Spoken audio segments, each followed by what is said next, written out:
అందరికీ నమస్కారం. మానవుడు మాంసం తినటం సహజం. ఈ స్టేట్మెంట్‌ని మనం కామన్‌గా సొసైటీలో వింటూ ఉంటాం. అయితే మనం ఆది మానవులం కాదు. మనం సింహాలం కాదు. మనకి అవసరం లేదు. మన హెల్త్‌కి మంచిది కాదు. ఎట్ ది సేమ్ టైమ్ ఈ బాడీ దానికి డిజైన్ అవ్వలేదు. ఈ స్టేట్మెంట్‌కి ఇన్ డెప్త్ అనాలిసిస్ మనం 5 కేటగిరీస్‌లో చూద్దాం. 1 మన సైకాలజీ, 2 మన ఫిజియాలజీ, 3 అవసరం, 4th మన health, 5th circle of life and food chain. మన ప్లేట్లోకి మాంసం రావాలంటే కోడిని కానీ మేకని కానీ చంపాలి. మనం చంపగలమా? లేదు. ఎందుకంటే దానికి నొప్పి, బాధ, భయం ఇవన్నీ ఉన్నాయని మనకి తెలుసు.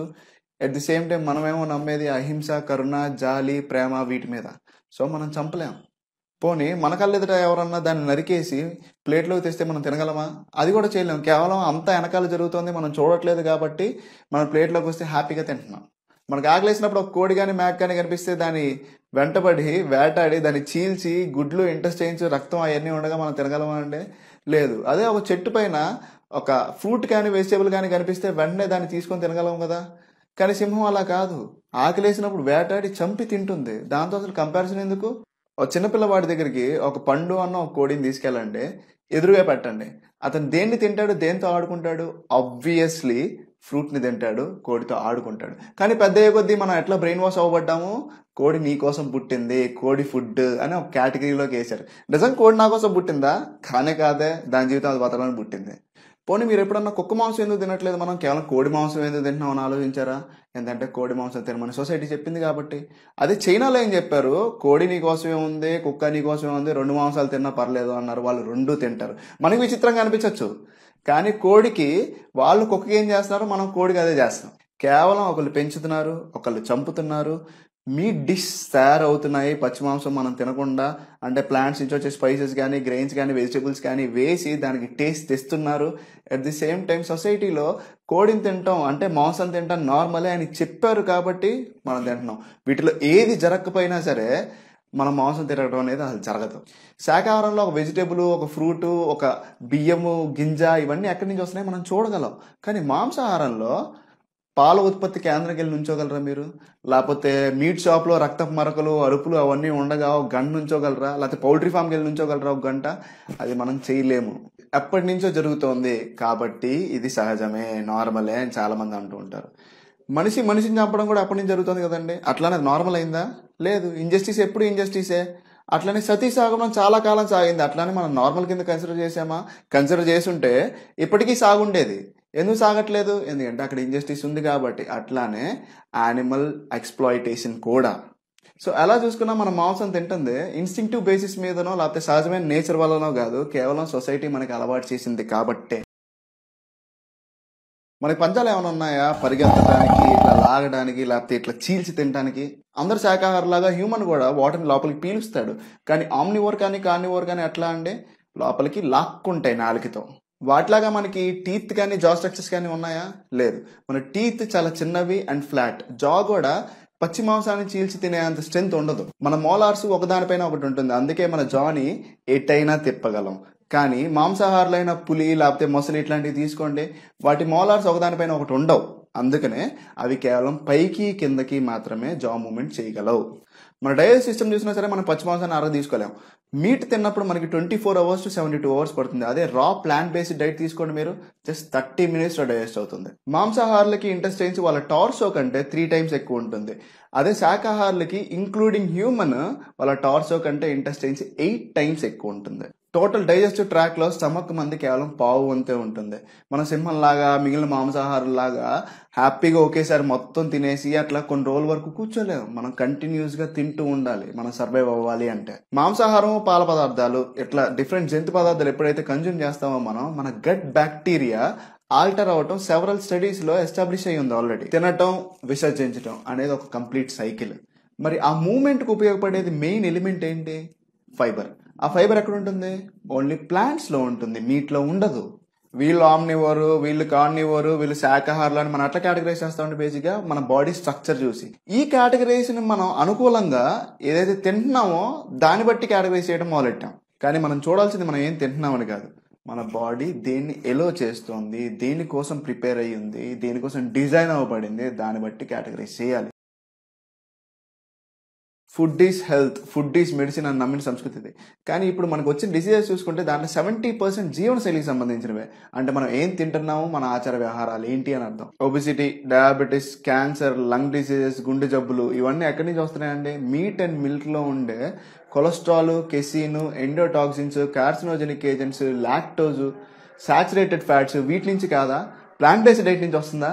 లేదే. మనకి మాంసాహారము సహజము నార్మల్ అయితే దాంట్లో ఉండే ఎలిమెంట్స్ ఇన్నెందుకు మనకి పడట్లేదు? పడకపోవడం కాదు, ఇంత ప్రాణాంతకంగా ఎందుకు మారుతున్నాయి? అదే ఒక ఆమ్నివోర్ తీసుకోండి, మేబీ కుక్క, దానికి తినిపించండి కొలెస్ట్రాల్ ఫుడ్, దానికి ఏమి ఆర్టరీస్ క్లాగ్ అవ్వవే, మనకి ఎందుకు అవుతున్నాయి? కొలెస్ట్రాల్ క్లాగ్ అయితే హార్ట్ డిసీజ్ వస్తుంది, హార్ట్ స్ట్రోక్ వస్తుంది. ఈ రెండు మనిషి చచ్చిపోవడానికి టాప్ 5 రీజన్స్ లో ఉన్నాయి. ఇంకా మిల్క్ విషయానికి వచ్చేసరికి దాంట్లో ఉండే casein, lactose, saturated fats, animal protein అనేది మన హెల్త్ కి ఎట్లా ఇంపాక్ట్ క్రియేట్ చేస్తాయో దాని మీద ఒక సపరేట్ వీడియో చేశాను, డైరీ పార్ట్ 2 అది. దానికి లింక్ డిస్క్రిప్షన్ లో పెట్టాను, ప్లీజ్ చూడండి.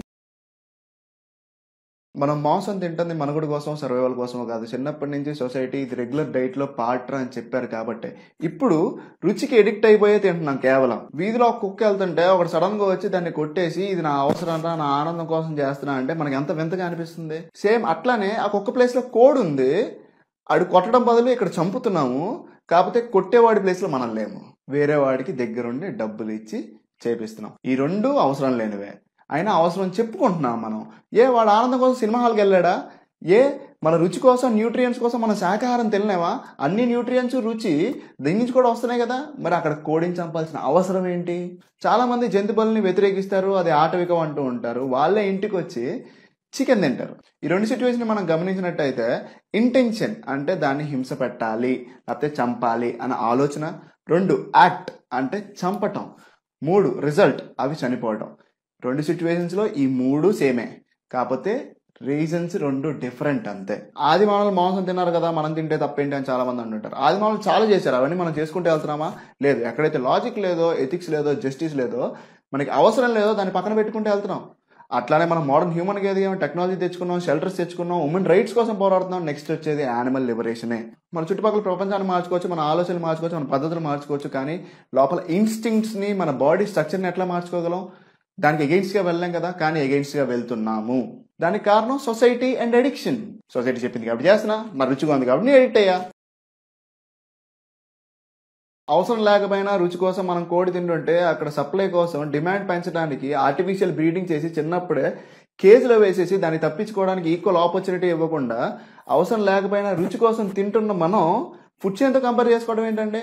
Food chain circle of life అంటే ప్లీజ్ పదండి అడవిలోకి వెళ్దాం, అందరికి ఈక్వల్ ఆపర్చునిటీ ఉంటుంది. హంట్ చేయడానికి కానీ, చంపడానికి కానీ, దాక్కోవడానికి కానీ, డిఫెండ్ చేసుకోవడానికి కానీ, అవసరానికి తగ్గట్టు ప్రవర్తించడానికి కానీ. అసలు ఇప్పుడు మనం క్రియేట్ చేసుకున్న food system, ideal food chain ఏదైతే ఉందో నేచర్ లో, దానికి కంప్లీట్లీ అగెయిన్స్ట్.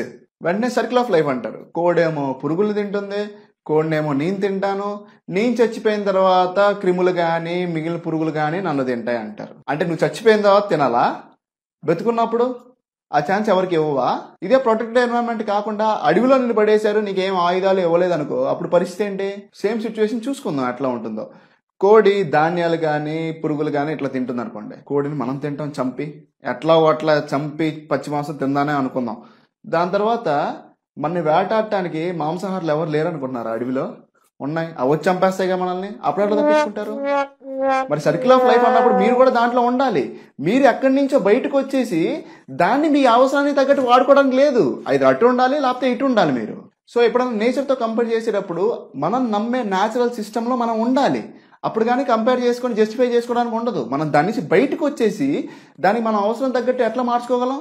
అబ్బా ఇవి కూడా మాకు అప్లై అవ్వు, ఎక్కడ ఎప్పుడు ఏమి జరిగినా సరే అది నేచర్లో పార్టే కాబట్టి నేనేమన్నా చెయ్యొచ్చు అనుకుంటే మటుకు ప్రేమ గురించి, ఎథిక్స్ గురించి, లాజిక్ గురించి, వీటి గురించి మాట్లాడద్దు.